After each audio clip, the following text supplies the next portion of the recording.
İyi akşamlar sevgili izleyiciler. Hepinize iyi bayramlar. Bu bayramın herkes için hayırlara vesile olmasını temenni ediyorum. Bu akşam yine doğrudan doğruya da birlikteyiz.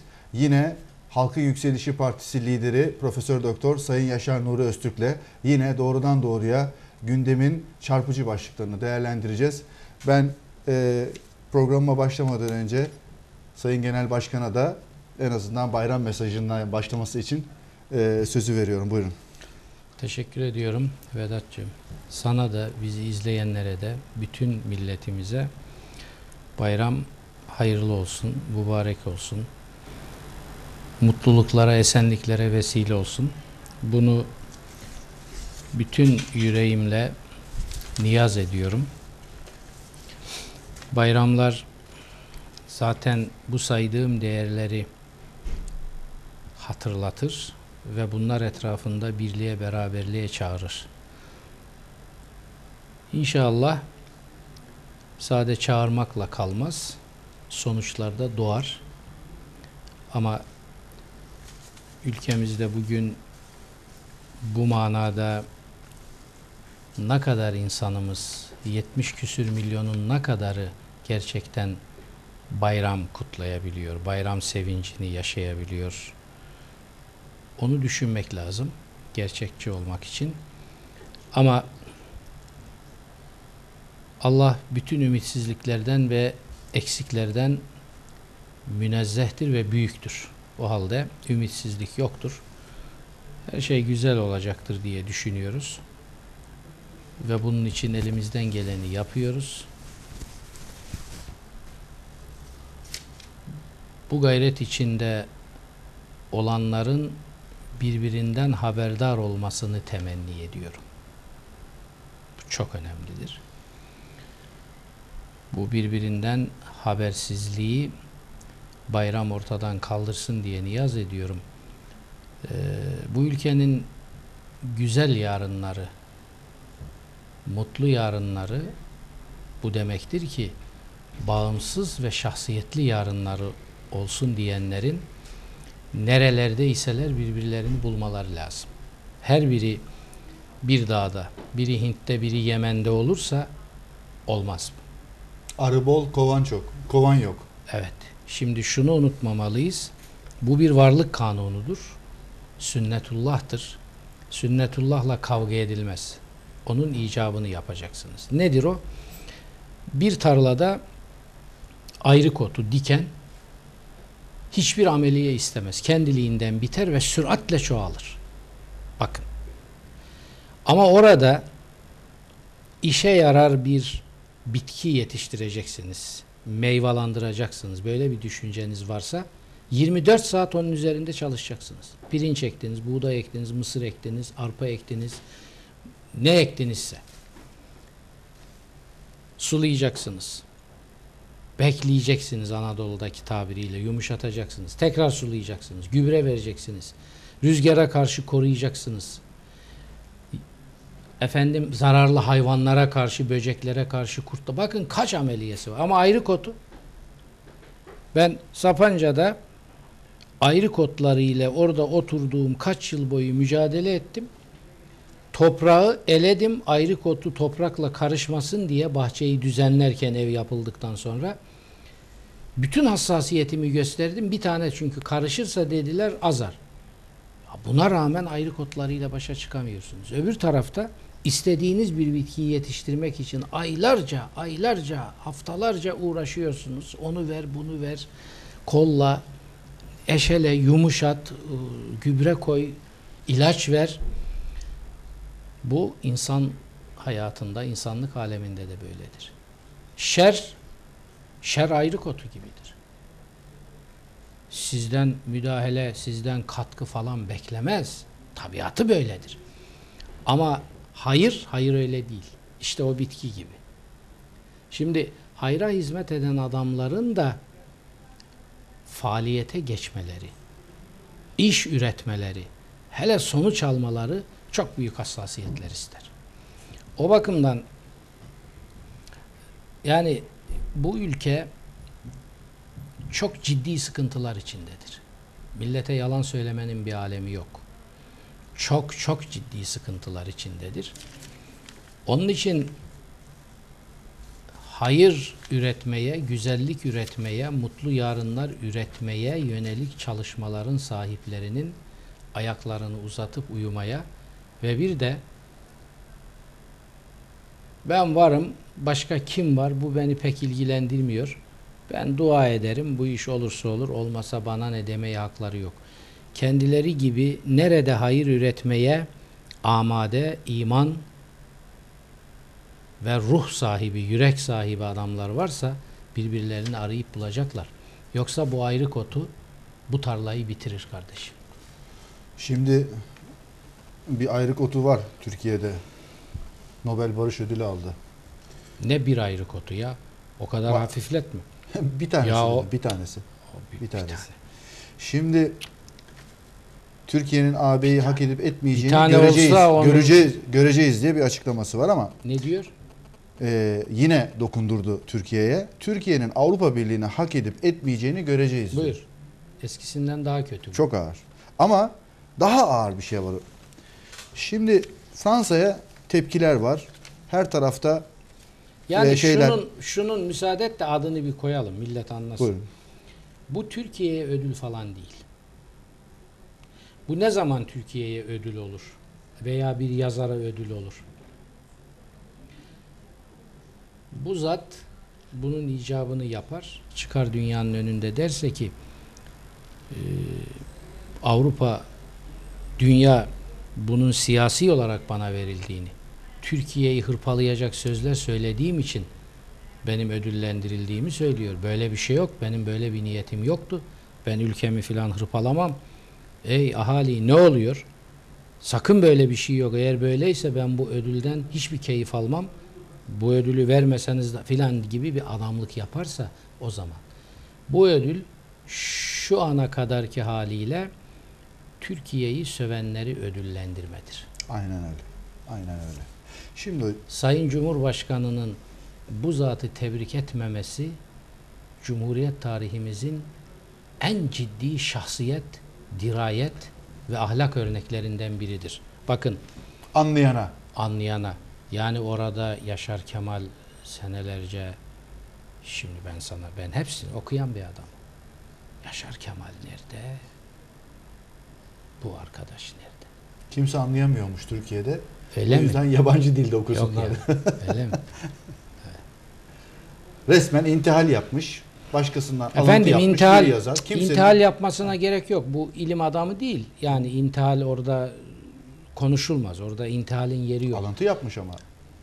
O zaman iyice facia. Yani bir romancının intihal yapması iyice facia. Evet, bu bütün her yerde gazetelerde İyice yayınlandı. facia ama intihal yapmadığını düşün. Yani sen şimdi Yaşar Kemal'le bunu yan yana yaratıcılık bakımından koyabilir misin? Bir de şöyle bir şey var. Yani bu ülkenin insanı Yaşar Tevfik Fikret'i Kemal- anlıyor, okuyor. Ömer Evet. Seyfettin'i okuyor, anlıyor. Namık Kemal'i okuyor, anlıyor. Nice yazarları Yaşar Kemal'i okuyor, anlıyor. Fakat Orhan Pamuk'u anlayamıyor. Şimdi Yani- bakın Yaşar Kemal yaşayan Türkçeyi yaratan adamlardan biri. Yani bırakın şimdi anlamayı. Yaşar Kemal üslubuyla, kalemiyle bir ekol. Bu ne? Ben bilmiyorum. Şimdi Fransa'nın Türkiye'ye yönelik düşmanca tavır, artık düşmanca tavır diyorum çünkü bu hiç dostlukla bir ilgisi yok. Çok rahat konuşuyorum bu nedenle. Türkiye'de sözde bir takım ambargolar başladı. Fransa bu ambargolardan rahatsız olmak yerine Fransa Türkleri uçak çıkışı sorgulamaya başlamış. Şimdi sorguladığı insanlardan biri niye geldin, nerede kalacaksın vesaire dediği insanlardan bir tanesi Türk Hava Yolları Genel Müdürü Temel Kotil. Temel abimiz. Evet benim Sen hemşerim, kimsin, dikkatli niye geldin, konuşuyor. nerede Evet. kalacaksın diyor. Evet. Buna rağmen kimse parasına kıyamıyor diye bir başlık var. Turizmciler Ermeni yasasından sonra Fransa'ya yapılacak bayram turlarının iptalinden korkuyormuş. Vatan Gazetesi araştırmış. Tek bir iptal dahi yaşanmamış. Bunu nasıl değerlendiriyoruz? Bunu nasıl yorumlamak lazım? Başlarken ayrık otu ve ötekilerden bahsettik. Ya İşte bir mazoşistlik mi var bu toplumda? Ben anlayamıyorum. geçen programda bir şey konuştuk burada. Ben onu tekrarlamak istiyorum. Türkiye çok acı bir kader yaşıyor. Türkiye bugün Avrupa ölçeğinde en az bir devlet nüfusu kadar hain besliyor. Bunu bilmek lazım. Herkes hesabını kitabını buna göre yapsın. Şimdi o deminki ödül olayında bir şey daha söyleyelim. Dedik ki bu Türkiye'ye ödül değil. O kadarla bitmiyor. Eğer bu herhangi bir günde ilan edilseydi, Türkiye'ye ödül değil, bu Türkiye'ye sövenlere ödül derdik. Ermeni soykırım melanet tasarısının Fransız parlamentosuna sevk edildiği gün bunun açıklanması, demin söylediğimize bir ilave yapmak gerekiyor. Bu ödül adı altında ilan edilen, bu neyse adı, bu Türkiye'yi ana avrat sövmektir. Ama biz hala... Bakın aynı gün. Şimdi ben size söylüyorum. Oscar'ı dağıtan akademi gibi bir kurum ve onun içindeki koca koca adamlar, üyeleri, müsaade et. Bunlar böyle bir melanet tasarısının Fransız parlamentosuna sevk edildiği gün Türkiye'yi Ermenileri öldürmekle suçlamış bir adamın ödülünü açıklamak, diplomatik nezakete, uluslararası ilişkilere ve Türk ulusuna yanlış yapmaktır, saygısızlıktır diye düşünmez mi? Gayet tabii düşünür ve özellikle öyle yapıyorlar. Bu adamların soğan doğrarken bıçak bir yerlerine dokunsa ve kan aksa, yere düşen damlalar Türk düşmanlığı yazar. Bu adamlar bunlardır. Şimdi biz bunlara diyoruz ki biz sizin içinize gireceğiz, bizi tam üye alacaksınız ve biz bundan hayır bekleyeceğiz ve diyoruz millete ki bunun alternatifi yoktur. Aman dikkat edelim, canımızı da isteseler verelim, sonra basu badel mevtle bunlar bizi diriltir. Böyle alçak bir mantık olur mu ya? Böyle ruhsuz bir kitle görürse karşısında, şuursuz bir kitle, bunlar size döner de adam muamelesi yapar. Bakın, eğer bir gün farz-ı muhal bu ülke Avrupa Birliği'ne diğerleri gibi bütün haklara sahip bir üye olarak katılacaksa, bunu yapacak olanlar şu benim gibi konuşan adamlardır. Bugün Avrupa Birliği meddahlığı yapanlar değil. Bunlara Avrupa Birliği köpek ölüsü muamelesi yapmaz. Değil bunları içine almak. Alırsa benim gibi konuşan adamlar yüzünden alacaktır. Avrupalı adam görmediği zaman iyice azar ve midesi bulanır, üstünüze kusar sizin. Sizi adam yerine koymaz. Kusar üstünüze. Bunların üstüne kusar Avrupa. Sadece Türklere değil, Paris Havalimanı'nda Müslümanlara da çalışan Müslümanlara da terörist muamelesi yapılmaya başlanmış. Gayet tabii. Büyük bir hal var. Gayet Yani sadece Türklere yönelik bir şey değil. Tabii Huntington orada durmuyor. Bu da şu tayında Müslümanlardan da cevap veren olmayınca bunlara. Efendim oradaki zavallı gariban cevap versene yazar. Hani İslam dünyasından söz ediyorum. Seni senelerce görmüş. Ben gittim. 30 yıldır ben Almanya'ya gidip geliyorum. Bütün Avrupa ülkelerine ama özellikle Almanya'ya. Vatandaş gidiyor. Gözlerimle gördüm. Paltosunu çıkarıyor. Tuvaletin münasip bir yerinde atıyor. Orada namaz kılıyor. Bunları gördüm ben. Ve bekledim. Ve çağırdım. Dedim ki zaten tanıdı. Tanımasa da ben dedim bak. Bu secdeye bu kötülüğü yapma. Bu secdeye yaptığın kötülük, bu secdeyi düşürdüğün hakir durum, bu secdeye yaptığın hakaret, kıldığın namazları bir ömür toplasan günahını ödemez seni. Yapma kardeşim, kılma. Böyle Kılma. Böyle deyince de din düşmanı diye bakıyor. Şimdi buna saygı duyar mı adam? Adama biz anlatamıyoruz. 20 senedir ben bu ülkede secdenin haysiyetine saygının yatıp kalkmaktan daha önemli olduğunu anlatamıyorum. Adama diyorum ki secdeni pecmürde etme. Suudi Arabistan'a gittik. Devlet misafiriyiz. Bütün şehirleri gezdiriyorlar. Biz işte bilmem kaç kişilik kafile. Bir yerde durdular çölün ortasında. Nereye gidiyorduk? Şimdi tam çıkaramayacağım.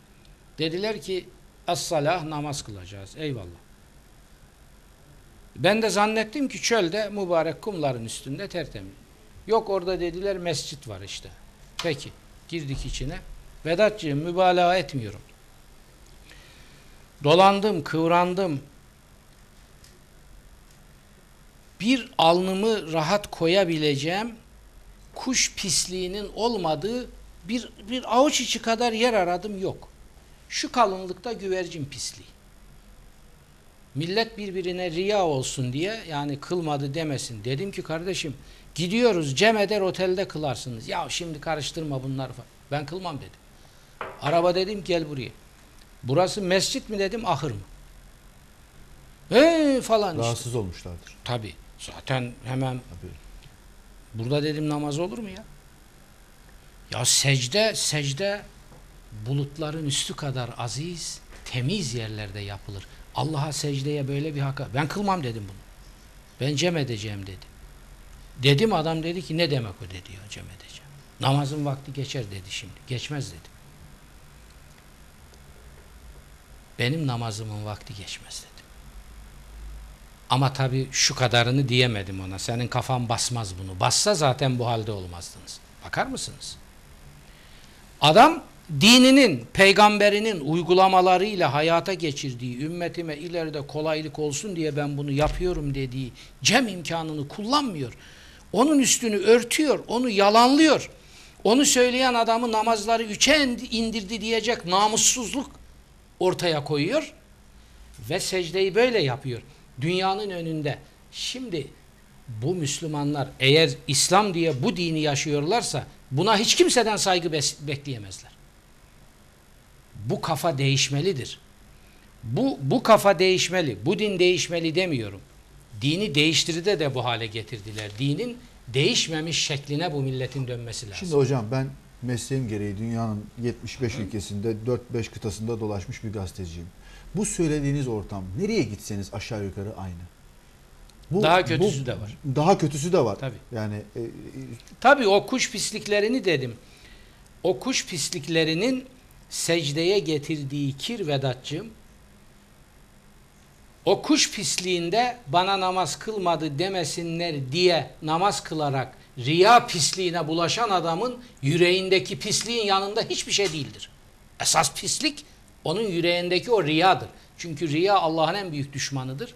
Şirkin de en namussuz şeklidir çünkü sinsidir. Aldatır. Yani gidip adam puta tapıyor. Lat, menat, uzza tapıyor. Açık. Orada gene tırnak içinde bir mertlik var. Ben diyor buyum. Ama riya ile bunu yapan adam maske kullanıyor. Riya, siz riyayı nereye soksanız mahvediyor orayı. Bakın AKP'ye mesela bakın. Şu topraklarda Malazgirt'ten beri Haçlılara keyif yaptıracak böylesi bir teslimiyeti hiçbir devirde bu topraklar yaşamadı. Bunu AKP yaşattı Haçlılara. Böyle bir hizmet, böyle bir teslimiyet, böyle bir destek görülmüş şey değil. Rüyalarında göremezler adamlar. Fakat hala yaranamıyor. Niye? Çünkü riya öyle bir musibettir ki onunla hizmet ettiğiniz adamların bile midesini bulandırır. Bakın, ben bizim Sayın Başbakanımız için bunu içim sızlayarak söylüyorum. Aleyhinde de yazdım. Yani New York Times'ta ya Herald Tribune'de bir yazı çıkmıştı. Başlığı aynen şu Türkçesiyle. Ödüllü riyakar. Recep Tayyip Erdoğan Türkiye'nin başbakanını kastediyor. Makale böyle gidiyor aşağıya doğru. Bakın yaranamadı. Çünkü ama bu haberler medyada çıkmaz. Riyaya insanın fıtratı. Müslim gayrimüslim o bu. Neyse, insanın fıtratı isyan eder. Hizmet ettiğiniz adamın da fıtratı isyan eder. Etmiştir. Bunun en tipik örneği takiye şampiyonu bu Türk tarihinin AKP iktidarıdır. Bir haber var. Demek ki afra tafrayla olmuyor diye. Evet. Kamuoyu Fransa'ya olgunluk tepkisini gösterirken bu ülke şirketleriyle ortak olan OYAK hiçbir adım atmadı. Ulusalcı söylem küresel ekonomi karşısında sessizliğe gömüldü. Sadece o yak değil ki. Hangi biri adım attı ki? Bir tek Danone var. Geçen haftanın gündeminde vardı. Danone 100.000 imza toplamaya hazırlanıyor. Buradan da tebrik etmek gerekir herhalde onları. Başka da bir şirketten duymadık. Şimdi bu imza toplamakla veya filan malı Hiçbir şeyden almamakla iyidir falan. Tabii yani tepki her zaman Sessizliğe iyidir. gömüldü. Tepki her zaman iyidir ama Türkiye dışarıdan yönetildiği sürece siz hiçbir batılı Hristiyan güce, devlet olsun, sivil toplum kuruluşu olsun, vakıf olsun, şu olsun, bu olsun, kişi olsun. Hiçbir şey yapamazsınız. Türkiye'nin Türkiye'den yönetilmesi lazım. Nasıl olacak hocam bu? Ha? Nasıl olacak? Millet yapacak. Yapmıyor. Millet yapmıyorsa belasını bulur. Şimdi ben Buluyoruz. bak, belamızı da buluyoruz. bir dakika. Ama akıllı Hayır. Daha Hayır. beter olması Bu gerekiyor. belayı olur mu ya? Sen bela görmemişsin. Yapma etme. Yok. Bakın kandırmayalım milleti. 300 milyar Şimdi- dolar borç. 10 milyon Yok. işsiz aç. Onlar aşılır. Onlar değil. Ben bu Referans gazetesi ve Aktüel dergisinde son birkaç günde çıkan röportajda bir tabir kullandım. İşte Halkın Yükselişi Partisi'nin programlarını, dirayetini, düşüncelerini, ileriye yönelik projelerini anlattıktan sonra dedim ki bunun yerine Türkiye'nin koyacağı bir şey yok. Bunun kıymetini bilir bu halk, bize vekalet verir, kurtulur. Vermezse belasını bulur. Aman efendim sen nasıl böyle dersin? Nasıl diyeyim? Nasıl diyeyim? Bugüne kadar diyenler gibi mi diyeyim? Sen bana demiyor musun? Bizi aldattılar, yalan söylediler, okşadılar, ikiyüzlülük. Böyle demiyor musun kardeşim? Siyasetten böyle şikayetin yok mu? Ben de sana böyle olmayan bir siyaset getiriyorum. Onun dili budur. Anlatabiliyor musunuz hocam halka? Efendim? Bunu anlatabiliyor musunuz? Bakın Ulaşabiliyor biz musunuz? görevimizi yapacağız. Ben anlattığım kanaatindeyim. Şimdi Vedat'cığım, siz işinizi yapmadan mazeret üretme hakkına sahip değilsiniz. Önce işinizi yapacaksınız. Şimdi birçok insan işi yapmamak için önceden mazeret üretir. Mazeret paketleri hazırlar. Senaryo paketleri hazırlar. Ben bunu fikir hayatımda yapmadım. Yapmadım, sonucunu aldım. Burada da yapmayacağım. Evvela bir anlatın. Evvela siz bir uykusuz kalın. Siz bir koşun. Sizin ayaklarınız biraz kanasın. Diziniz soyulsun. Oranıza buranıza diken batsın. Bu görülsün. Bunu Tanrı görsün, tarih görsün, millet de görsün. Ona rağmen eğer yarım çuval kömür, bir reşat altını, bir salatü selam sahtekarlığına götürüp oyunu satacaksa o zaman belasını bulacak. Ama bunu yaptığı zaman belasını bulacağını söyleyeceksin adama. Kelimeyi değiştirmeden. Yok efendim öyle demeyeyim. O yağcılıktan, o tezgahtan ben de 3-5 kırıntı oy kapayım diye ben de lafı dolandırayım deme alçaklığını gösterdiniz mi? O zaman millet mazereti bulur ve sebebi siz olursunuz. Ben bunu yapmam. Kendim mazeret üretmediğim gibi millete de mazeret üretme imkanı vermem. Adam gibi konuşacaksınız. Aydın budur. Ben anlamıyorum hocam. Bakıyorsunuz. Anlayacaksın, sen de Bakın anlayacaksın. Türkiye'yi son 30 yıldır Evet. Türkiye'nin başına getirmediği menanet kalmamış. Türkiye'yi öyle yönetmişler ki yani ancak bu kadar kötü yönetebilir. Bu insanlar son 30 yıl değil. Git geri. Geri git. Yani Büyük Atatürk'ten berisi 50'den böyle sonra ama mı diyelim? Büyük Atatürk'ün tabii mirası öyle 10 yılda 15 yılda bu 50'den sonra manzaraları verecek bir miras değil. O çok güçlü bir miras ve tabii Atatürk'ten sonra gelen İsmet İnönü'yü de bu şimdikilerle mukayese etmeyelim. Asla. Hiç Asla. kabili kıyas mı?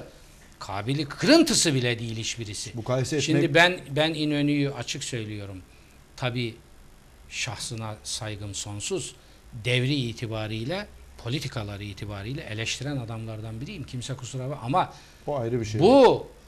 o zatı bugünkülerle filan mukayese ve böyle bir şey asla yok. Şimdi o devir farklı ama 50'den sonra Türkiye'deki siyasetçi yapısına baktığımız zaman açıkça yalancı. Etrafındakilerin tamamı hırsız. Bakıyoruz Türkiye'yi yönetenlere, bir şöyle dönüp bir bakalım. yani tamamı değil. Tabii ki %90'ı hırsız hırsız. olmayanlar var da onlar işte ayrı kotunun içinde yok Ama olmuş hocam, gitmişler. bu milleti ben anlamıyorum. Bu insanlar bugün tekrar aday olsa hemen yine o insanlar onlara oy veriyorlar. Bu nasıl bir zihniyettir? Bu toplum bu şekilde yönetilmeyi mi seviyor? Nedir? Ben aklım almıyor. Tek tek onlara oy Normal değil tek yani. tek oy vermiyor onlara. Ama bir şeytani sistem bu. Tek tek dediğin zaman bu pirinçler çürük diyor adam. Fakat o çürük pirinçlerin dolu olduğu torbayı bu pirinçtir al dediğin zaman parasını ödeyip alıyor. Ya tek tek pirinçler çürükse bu çuval sağlam pirinç olur mu? Nasıl açıklıyorsunuz bunu? İşte nasıl açıklıyorsun? Ben bunu şöyle açıklıyorum. Aydınlar görevlerini yapmıyor. Bakın, söz gümüşse sükût altındırı atasözü yapmış bir milleti Allah iflah ettirmez. Bu sözün İslam imanına, insan haysiyetine, mutluluk taleplerine uygun şekli şöyle olmalıdır. Susmak altın da olsa konuş arkadaş. Böyle bir atasözün var mı senin? Söz gümüşse sükût altındır. Gelen ağam giden paşam. Meydanlarda Ne diyor? susma. Koca bir aydınla ben bu stüdyolarda, burada veya şurada, daha yakın bir zamanda program yapıyoruz. Orada yani kuliste falan değil. Şöyle öteki arkadaş konuşurken dedim ki ya işte bilmem ne bey, ya böyle niye diyorsun dedim. Biliyorum fikri o değil. Konuşmuyor. Şöyle bir doğruldu, dedi ki ne demişler?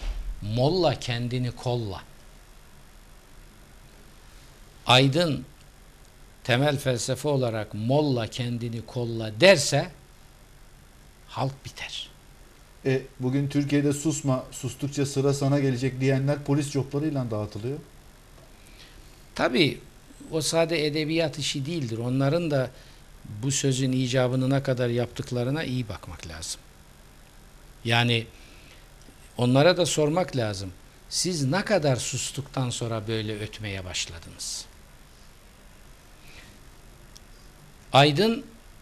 Aydın ayaklarının üstüne durduğu gün konuşmaya başlayacak.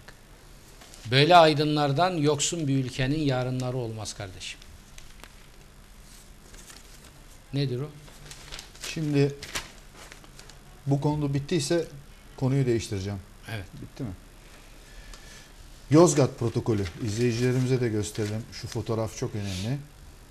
Gördüm onu ben de. Bu Tabii. müthiş bir fotoğraf. İbret Bir cenaze. Son yılların en çekilmiş, müthiş evet. fotoğraflarından biri tabii. Alman Interpolü Şubat 2005'ten bu yana kırmızı bültenle arıyor. YİMPAŞ Yönetim Kurulu Başkanı Dursun Uyar. 150 milyon euro bu bilinen sadece Almanya'da Türk yurttaşları dolandırılmış. Dursun Uyar ve çetesi tarafından. Yani bu adam meclis, sizin de içinde bulunduğunuz meclise gidebiliyor. AKP'li milletvekili Yozgat'taki... Bir dakika. Ben de içindeyim. Yani sizin için siz bir Şimdi şey yapın şöyle şeklinde içindeyim. söylemiyorum. Ben oradan Sine-i Millet'e döndüm. Bakın, bulunduğum partinin yamuk ve yalan yaptığını görerek ayrıldım. Sine-i Millet'e döndüm. Başka bir partiye geçmedim. Dikkat edin. Sine-i Millet'ten Çınar'ın partisi çıktı. Ben onu tarihin önünde kurdum. Seçime hazır hale getirdim. Şimdi millete şu sözleri söylüyorum. Bak, böyle bir alternatif var. Onun için biraz daha dikkatli benim konumumu ifade et. Ben zaten sizin de içinde bulunduğu meclis derken sizin bir şey yapmanız gerekiyor anlamında Evet. söylemedim. Kırmızı bültenle aranıyor ama 4 bakandan gören olmuyor. Şimdi ön safta duruyorlar. Abdülkadir Aksu, İçişleri Bakanı. Yanında Dışişleri Bakanı Abdullah Gül. Yanında Devlet Bakanı Mehmet Ali Şahin. Yanında Abdülatif Şener. Ve bir diğer fotoğrafta da Vali Amir Çiçek. Vali de orada. Onların yanında da Dursun Uyar safta duruyor. Ön safta hepsi aynı. Mehmet Elkatmış'ın yanında. Hocam Bunu nasıl değerlendiriyorsunuz? Benim dilim varmıyor bu böyle bir şeyi. Yani çok ağır şeyler söyleyeceğim ama söylemek istemiyorum buradan. Bunu nasıl değerlendiriyorsunuz? Ya burada Bir hükümet düşünün. Uluslararası kırmızı bültenle aranan bir dolandırıcıyla yan yana ön saflarda ve bunu arıyorlar, tarıyorlar, bakıyorlar, bir türlü göremiyorlar. Almanlara da diyorlar ki biz arıyoruz, tarıyoruz, bulamıyoruz bu şimdi adamı. 150 milyon dolar euro demedim mi? 150 milyon euro. Bir dakika. Dursun Uyar ve 4 kişinin arandığı ilişkin. Bu toplamı 35 milyar euro olan bir paranın bir kısmıdır. Bu paranın çarpılmasından acı çekenlerin Berlin'de Sayın Başbakan'a hem de temsilcileri, resmi temsilcileri Muhammed Demirci'nin bu dertlerini anlattığı zaman söylediği nedir? Susturun bu sahtekarı. Şimdi adam çok ciddi bir şey söylüyor Muhammed Demirci. Geldi o zatla sonra defalarca görüştük. Dosyalar getirdi bize falan bir yıl. 35 milyar euro. Diyor ki Sayın Başbakan, Başbakan bana mı sorduğunda verdin diyor. Adam da bakın bu cevap çok ciddidir. Evet, sen ve arkadaşlarının bize verdiği güvenle biz bu paraları verdik diyor. Çünkü camilerde bağdaş kurup veya teşehhüd sistemi oturup salatu selamla bu paraları bizden vurup götürenler güven unsuru olarak senin arkadaşlarını bugün kabinende bulunan, şurada bulunan ve senin yanında bulunan arkadaşlarını bizim önümüze koydular. Biz onlara duyduğumuz güvenle yani bana mı sordun dediğinde bunun aslında cevabı evet size sordumdur. Sen şimdi burada 150 milyon euroluk izleyicilerimizi de hırsızdan bahsediyorsun. Bilgilendirmek açısından. Yani oysa bilmiyorum yani dediği. Ben hemen izleyicilerimizin merakını gidermek açısından Evet. hem Almanya'da hem İsviçre'de aranıyor.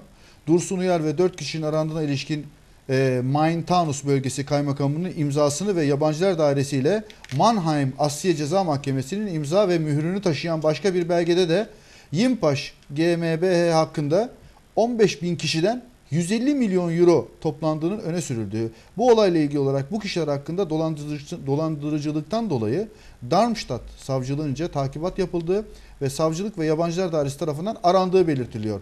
Bu notta da deniyor ki aman deniyor. Bu nedenle diyor Uyar her an diyor kaçabilir, soruşturmadan kurtulmak isteyebilir diye de not düşürmüş. Türkiye'ye de bu bildirilmiş. Bu her yerden kaçabilir. Aman dikkatli olun bunu yakalayın. Kırmızı bültenle bize verin demişler. Bizim bakanlarımız filan İçişleri Bakanımız, valimiz arıyorlar, tarıyorlar, göremiyorlar. Şimdi çok kısa bir zaman sonra eskiye baktığımızda oradan bir akıl yürütme yaparak bunu çıkarabiliriz. Yeni bir vurgun Avrupa'daki Türklerin ensesine binecek demektir. Bu son 35 milyar euroyu götürenler kaçıncı fasıldır bunların yaptığı?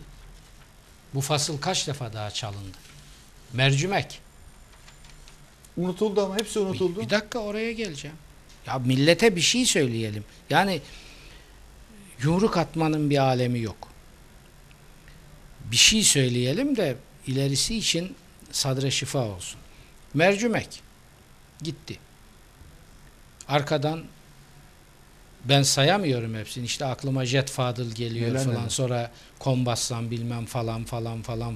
Bunlar sayamıyorum derken dosyalarımda var. Allah ile aldatmak kitabımda Allah ile aldatmanın ticaret sektörü diye bir bölüm vardır.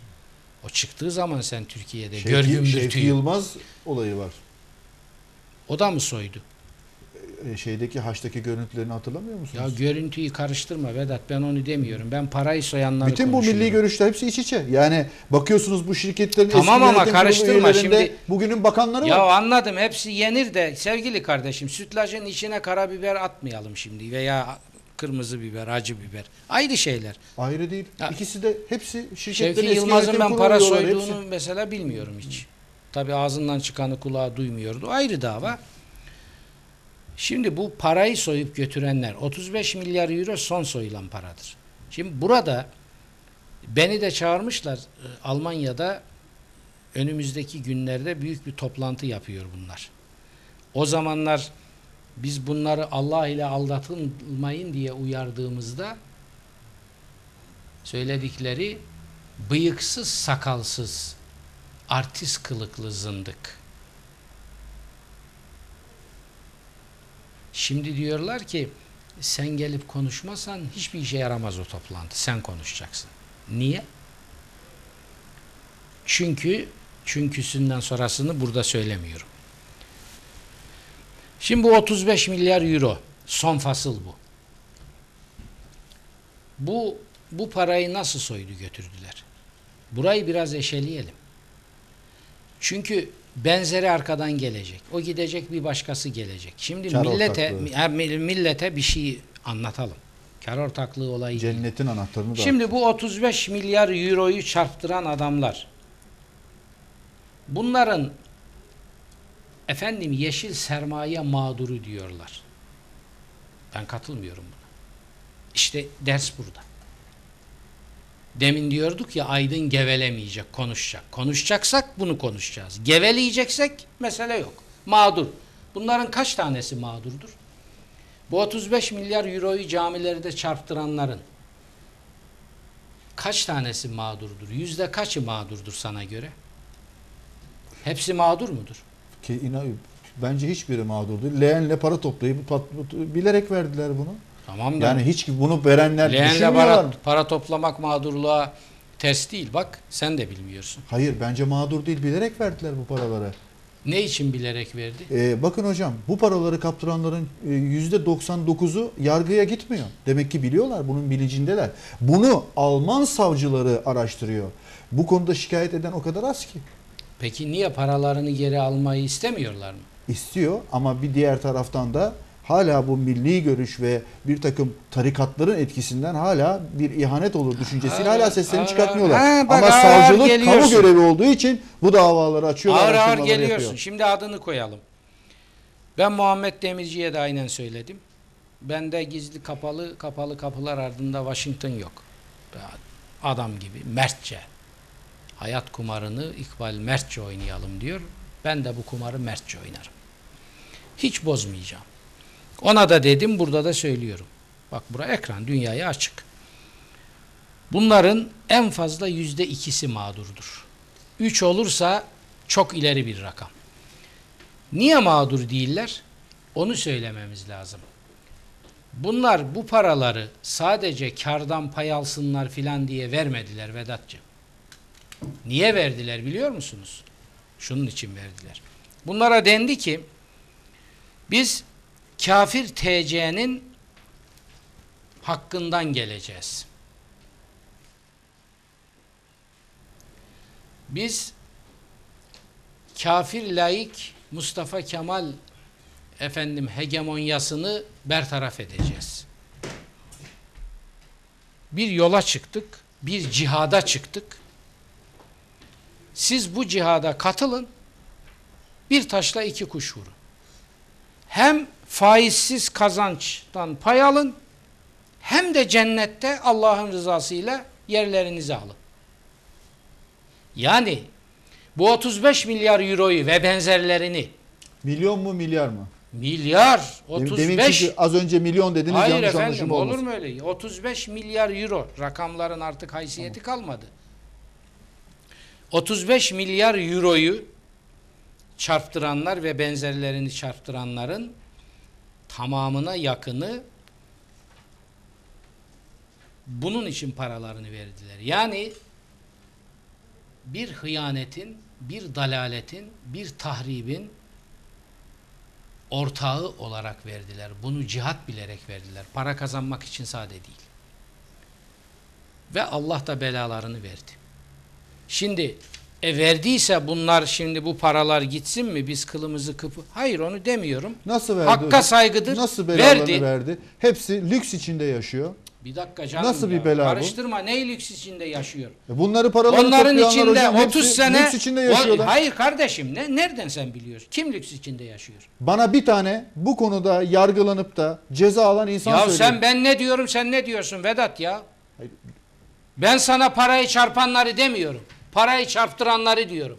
Bunların içinde bayramda 30 yıllık eşine, çocuğuna, torununa 3 mark verip bir kot, bir tişört almayan, onun yastığın altına sokup orada senelerce bekleten adamlar var, bu paraları vermiş. Cihat diye vermiş. Sen bu adamdan ölsen bir bardak su alamazsın.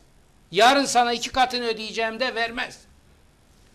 Orayı kullanmışlar. Yani Allah'ı paravan yapmışlar. Alçaklığın büyüğü bu parayı çalıp götürmeleri değil. O ikinci sırada. Alçaklığın büyüğü bu parayı çalmak için Allah'ı pazarlamalarıdır. Ben bunların Allah'ı, dini, imanı filan olduğuna inanmıyorum. Ben bunların namazlarına filan da inanmıyorum. Bu milletin bunu görmesi lazım. Ne zaman gördü? Şu sözleri bana Muhammed Demirci ve benzeri arkadaşlar defalarca şimdi söylüyorlar. Ama ben bunları size 20 sene önce söylediğimde üstüme yürüyordunuz dedi. Bakın şimdi geldiniz. Bu size 35 milyar euroluk bir kazıkla öğretildi. Ama bilesiniz ki bu kafayı taşımaya devam ederseniz o 35 milyar euroluk kazığı da aratacak kazıklar size atacak hayat ve bu adamlar. Şimdi ben şuradan bir ders çıkaralım. Millet şunu bilecek. Kur'an-ı Kerim Allah ile sizi aldatmasınlar diyor. Buna çok dikkat edin diyor. Böyle altını çize çize, ısrarla. Şimdi buradan bir ders çıkarıyoruz. Çıkarmayalım. Ve diyoruz ki millete, ben diyorum ki 20 sene söyledim, şimdi 40 nasihattan daha iyi bir musibeti buldukları için şimdi etkili olur diye tekrar söylüyorum. Allah ile aldatanların dini imanı olduğuna inananlar bir bela girdabından çıkar öbürüne girerler. Bunların dini imanı olduğuna inanmayacak. Bunların dini imanı olmaz. Bunlar ateisten de kötüdür. Bunlar deisten de kötüdür. Daha ne sayayım? Daha ötesi kaldı mı? Binaenaleyh millet Allah ile aldatma sürecini kapatmak zorundadır. Ama bu bu İslam millet, dünyası şu anda böyle. İslam dünyası ama özellikle bura. Allah ile aldatmayan bana bir İslam ülkesi söyleyin. Aldatılmayan, toplumun aldatılmadığı var mı? O zaman bakın, o zaman bunca uyarıya, bunca tabir caizse iğnelemeye, çuvaldızlamaya, bunca omuzuna, yüzüne vurup ayıl arkadaş demeye rağmen eğer bu kitle hala uyanmıyorsa o zaman Allah'ın bir bildiği var. O bildiğinin ne olabileceğini de söylüyor bize. Şurada bayram günü müsaade et, Kur'an'dan bir koordinat daha alalım. Buyurun hocam. Ra'd suresi 13. ayet diyor ki Allah bir toplumun perişanlığına karar vermişse onu hiç kimse geri çeviremez ve ona engel olamaz. Ben şimdi oturup düşünüyorum. Acaba Cenab-ı Hak bu milleti, bu topraklarda, bu Anadolu halkını Ra'd suresi 13'e tabi bir muamelenin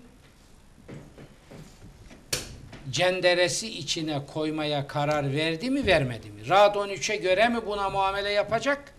Yoksa şu ana kadar Cenab-ı Hakk'ın bu milleti Ra'd 13'e göre hesaba çekmeyeceği düşüncesindeyim. Yoksa ben ne Halkın Yükselişi Partisi'ni kurarım, ne bu parlamentoda bu işe devam ederim. Çeker giderim bir tarafa, inzivaya çekilirim. Orada Cenab-ı Hak'la baş başa, kalemimle, kitabımla baş başa yapacağımı yaparım. Ama hala şuna inanıyorum. Bu millet uyanacaktır ve Cenab-ı Hak bu milletten ümidini kesmemiştir, vazgeçmemiştir.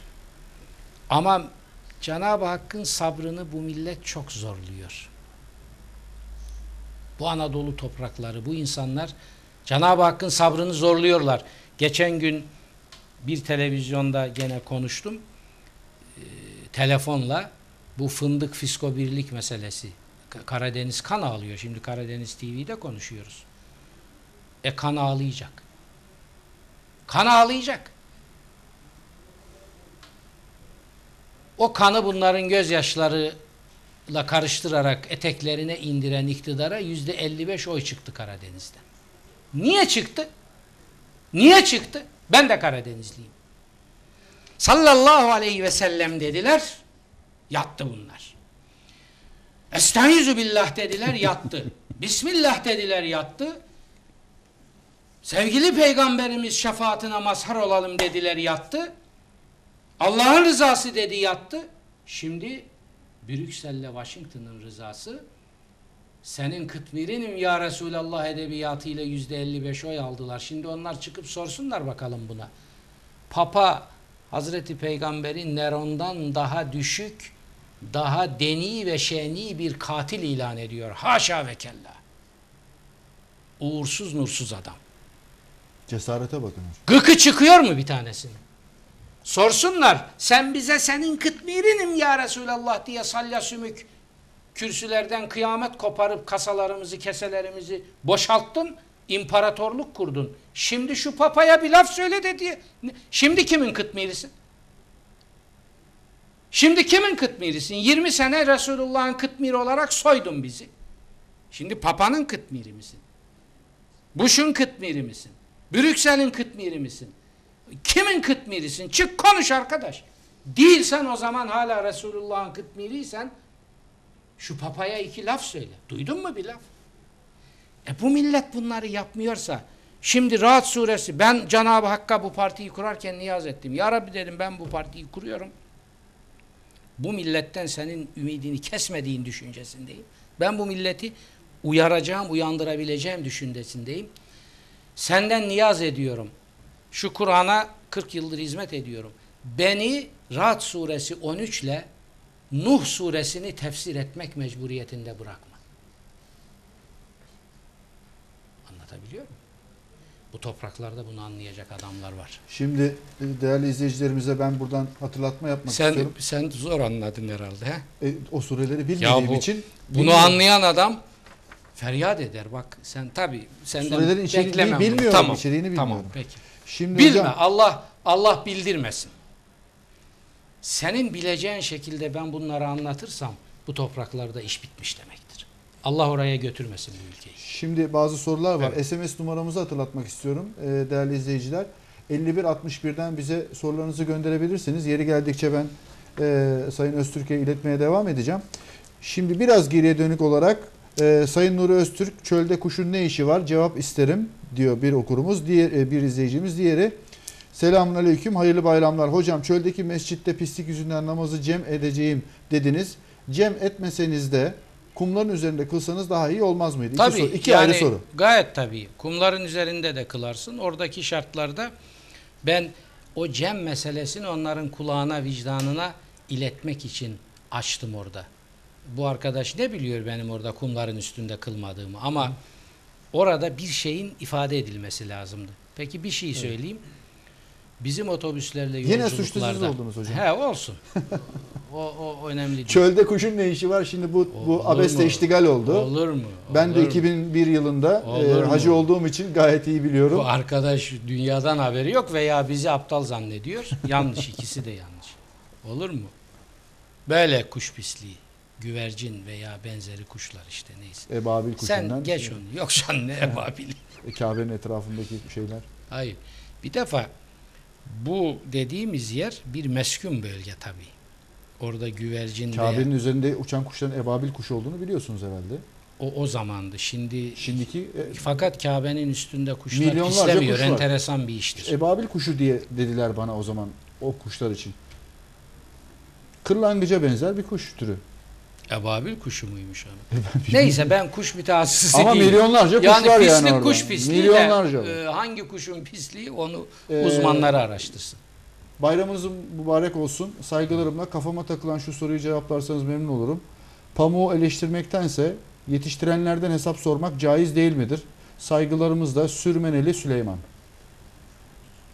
Evet. Yani şimdi yetiştirenleri tek tek bulana kadar pamuğun yamuğundan hiç bahsetmeyelim. Şimdi bakar mısınız? Çok enteresan bir şey ve bu özellikle Karadenizli'de çok egemen. Sürekli bir biçimde sadede gelmekten kaçıyor. ve sadede çağıranlardan rahatsızlığını ifade ediyor daima. Yani biz şimdi pamuğu, yamuğu, kimse neyse yetiştirenleri gidip bu akşam bulacağız. Burada oyunun son perdesiyle önümüze gelen olumsuzluğa hiç temas etmeyeceğiz. Böyle bir mantık görüyor musun bunu? Şimdi çok çok enteresan bir mesaj var. Sizin beyanatlarınızdan çok rahatsız olan bir izleyici, bu ülkeyi bu duruma getiren bizzat kendileridir diyor. Aferin. Nasıl getirdiniz hocam siz? Ne yaptınız da bu ülkeyi bu hale getirdiniz? Bu kadar hırsız, bu kadar işbirlikçi, bu kadar Türkiye'yi uçurumdan sürükleyen insanlar görmezden geliniyor ve siz Türkiye'yi bu hale getiren birden siz oldunuz. Ama tabii Doğrudur. tam tersi şeyler Tabii, de var. siz derken kimi kastettiğini... Sizi hocam, sizi. Bizzat. Benim kendim. Tabii. Doğru ama ben 40 senedir Yani. Türkiye'yi ben yönetiyorum. Sen katılmıyor musun buna? Türkiye'yi 40 senedir ben yönetiyorum. Enteresan. Tabii. Hem başbakanlığı, hem cumhurbaşkanlığını, hem bakanlar kurulunu, hepsini ben padişah olarak Türkiye'yi ben yönettim. Geçen programda Doğru. sizi yeni bir nefes olarak gördüm. Bütün oyları size topluyorum. Bir fanatik olarak sizi her programda görmek istiyoruz diyen izleyicilerimiz de var. Hatta daha ileri giden var. Doğrudan doğruya hocam sizi tüm kalbimle destekliyorum. Ama sandıkta neden oy veremiyoruz? Ben de anlamıyorum. Ümit Özdemir, Çayeli, Kaptanpaşa. Enteresan. Neden sandığa yansımıyor böyle Yani olay? benim memleketten çok hanımın memleketinden demek iyi şeyler çıkıyor. Yani enişte olmanın avantajları bunlar. Rize. Şimdi enteresan bir haber daha var. Bu Şimdi, yolsuzluk, hırsızlıktan söz ederken. Bir dakika. Bu ayrı kodlar işte bunlar böyledir. Bunlar hiçbir mana ifade etmez. Ya insaf. Gerçekten bunu yazmak insaf efendim, ya. milletin takdirine bırakıyorum. Ama yani sen de azıcık insaflı ol. Bu Türkiye'yi takdir 40 değil. senedir ben yönetiyorum. Sen hala diyorsun ki bu işleri sen yap. Olur mu ya? Ben yaptım hepsini. Türkiye'yi dibe çökerttiler. Bunu Ben- görmüyorlar. Ya burada biraz insaf ya. Tabii. Şimdi sen misin gümrükteki rüşvetin izini süren? Devlet Bakanı Kürşat Düzmen'e hakkınızda 1 milyon dolar aldığınıza dair rüşvet iddiası var. İzin verin soruşturma açayım diyen Gümrükler Müsteşarlığı Teftiş Kurulu Başkanı Erdener Demirağ dün görevden alındı. Yine aynı iddia ile ilgili olarak Gümrük Muhafaza Genel Müdür Vekili de koltuğunu kaybetmişti. Onu da ben yaptım. O müdürü görevden ben aldım. Aman araştırmasınlar diye herhalde görevden alıyorlar. Ben aldım. Evet, siz yönetiyorsunuz. Ben Bu da aldım. siz görevden alın. Ben aldım. Şimdi Görevden Ramazan'la geçen hafta tabii enteresan haberler vardı. Şimdi belki izleyicilerimizin haberi olmamıştır. Bu Seyfi Tatar ve Kibar Tatar bizim Türkiye'mizin gururu, iki eski milli boksörümüz Evet. bunlar bizim. Evet. Gülsüm onların yeğenleri, Avrupa şampiyonu ve dünya Seyfi ikincisi Tatar'ın Fenerbahçeli kadın boksör Gülsüm Tatar. Fenerbahçe Altyapı Derneği'nin dergisi Koşan Adam'a konuşuyor ve Gençlik ve Spor Genel Müdürü Mehmet Atalay'ın kendisine kadınların boks yapması günahtır diye açıklama yapıyor. Bu nasıl bir O açıklama? şimdi ilmihal işi. Ben siyasetçi olarak ona girmem. Kadınların spor yapması, Onlara boks girmem. yapması günah mı? Peki soruyorum hocam. Günah mı? Gayet tabii değil. Peki bu nasıl bir açıklama? Tamam, anladım da bu kadar yani. Bu Gençlik kadar. ve Spor Genel Müdürü bu siyasetçiden- adam ya. Biz siyasetçiden nerede yaşıyoruz? Bu kadar. Bu kadar. Biz nerede yaşıyoruz ya? Utanç verici bir şey. Okurken bile tüylerim diken diken oluyor. Oruçlu atlet nasıl yarışsın? 2012 olimpiyat oyunlarında Ramazan krizi. 2012 oyunlarındaki yaşanacak olan Ramazan'da şimdiden kriz var 2007'de. Bakın. İngiltere'de peçe tartışmasının ardından ya İslam dünyası nelerle uğraşıyor? Millet Ay'a gidiyor, biz nelerle uğraşıyoruz? Olimpiyat krizi başlamış. 2012'de Londra'da yapılacak oyunların Ramazan'a denk gelmesi Müslümanları ayağa kaldırdı. Böyle bir haber olur mu ya?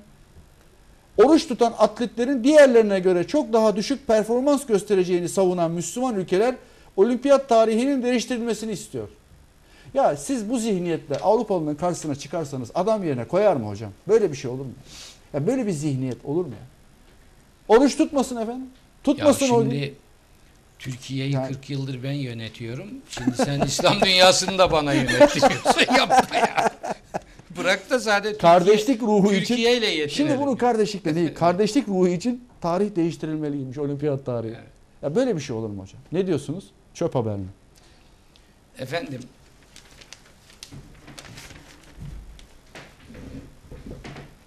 sadede gelmemek için bahane ararsan bulursun. İşte bu da onlardan biri. 2000 kaç yılı? 2012 mi?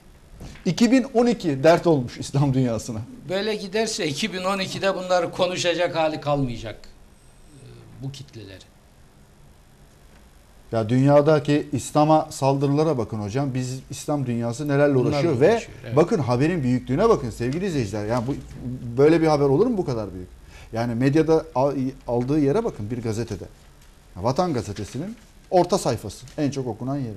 Yani mesela dininin verdiği imkanları kullanıp o yarışma gününde orucunu kazaya bırakmak yerine, yani kendi dininden medet ummak yerine kendi dininin dışındaki insanlara gidip böyle sataşıyor. Onlardan yardım bekliyor. Bu bir zihniyet yapısı. Demin işte kuş pisliği meselesine geldik. Veya tuvalet kenarlarında paltoyu serip namaz kılma meselesine geldik. Ali Çağıl bir SMS yoluyla size bir soru yöneltiyor. Sayın Öztürk biraz önce programcının Oyak hakkındaki sorusunu niye es geçti? Bu ülkede hükümete karşı Genelkurmay Başkanı'nın konuşması lazım geldiğini siyasi kimliğiyle nasıl bağdaştırıyorlar? Ne? Ali Çağıl. Nasıl? Biraz düşük bir cümle olmuş. Bu ülkede hükümete karşı Genelkurmay Başkanı'nın konuşması lazım geldiğini siyasi kimliğiyle nasıl bağdaştırıyorlar? Bir dakika. Kimse bu arkadaş? Ali Çağıl. Çağıl mıdır, kaya mı, taş mı, toprak mı neyse ağzından çıkanı kulağa duysun rica ediyorum. Bu ülke bir hukuk devletidir ve anayasası vardır. Anayasa Genelkurmay Başkanı'na bir konuda konuşma görevi vermişse veya yetkisi vermişse, görev olması da şart değil, konuşur kardeşim. Bu konuşma hükümete karşıysa hükümete karşı olur. Hükümetin yanındaysa hükümetin yanında olur. Değil mi? Genelkurmay Başkanı'nın hiçbir sözünün anayasanın bu orduya verdiği görevin bir milim dışına çıktığı kanaatinde değilim. Haçlı uşaklığı yapanların milleti bu şekilde şartlandırmalarına seyirci kalmayalım. 1000 yıldır düşmanı olduğu Türk ordusunu şimdi bir takım Allah'ı satan unsurların beraberliğinde bu topraklarda etkisiz kılmayı deniyorlar. Bunda başarılı olmamalarını niyaz ediyorum. Başarılı olurlarsa bu toprakların misyonu, halkı, yarınları biter. Onun için ben bir partinin genel başkanıyım. Benim partimde bir tane asker vardır bugün. Merkez kurullarda. 10 tane de koyabilirdik. Koymadık. Yani asker partisi olmasın ama partilerde askerler olsun. 1,5 milyonluk bir cumhuriyet kurumudur. Tabii ki siyasetçi onun da fikrini zikrini alacak. O kurumla ilgili projeler oluştururken onu bilen insanlardan yararlanacak. Şimdi hiç o yana bu yana çekmeyin fakat bu Türk ordusuyla bunların ne bildiği vardır? Ne istiyorlar? Anayasa Türk ordusuna haysiyetimizi, namusumuzu, şerefimizi, izzetimizi, ikbalimizi, gecemizi, gündüzümü, uykumuzu teminat altında tutun dediğinde iyi, fakat o ordu bu misyonunu, bu görevini yerine getirmede bir takım rahatsız edici gelişmeleri görüp bunlara karşı uyarı yaptığı zaman kötü. Kimden yana bunlar? Türk ordusuna 1000 yıldır kelime-i şehadetin haysiyetini koruyan bu orduya kin duyanlardan yana mı? Yoksa o haysiyeti koruyan ve o dirayeti dünyanın önünde 1000 yıldır ayakta tutan Türk ordusundan yana mı? Bunu anlamak lazım. Ben bunları hırlı, vicdanlı, insanlı, memleket sevgisiyle yan yana konacak ifadeler olarak bulmuyorum. Şimdi reklama girmeden önce Evet. birkaç soruları hızla geçelim. Trabzon Vakfı Kebir, Yaşar Yılmaz. Babamız başımızı, anamız kemerimizi, kardeşimiz fındığımızı yedi. Güvenimiz kalmadı hocam. Ne yapalım? Saygılarımla. Vekalet verdiği avukatı değiştirecek. Bu kadar. Süleyman Bey'in bir sözü var. Ben onu çok önemsiyorum. Demokrasilerde millet takdir hakkını yanlış kullanır, başına bela açar. Takdir hakkını doğru kullanır, başını rahat ettirir.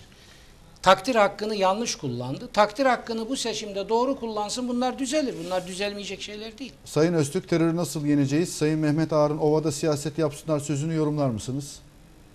Reklamdan sonra mı bırakalım bu şeyi? Olabilir. Yoksa? Olabilir. O zaman daha kısa cevap, şunları bitirelim. Hocam bize hakaret ediyorsunuz. Biz bu holdinglerden şikayetçiyiz ama paramızı alamıyoruz.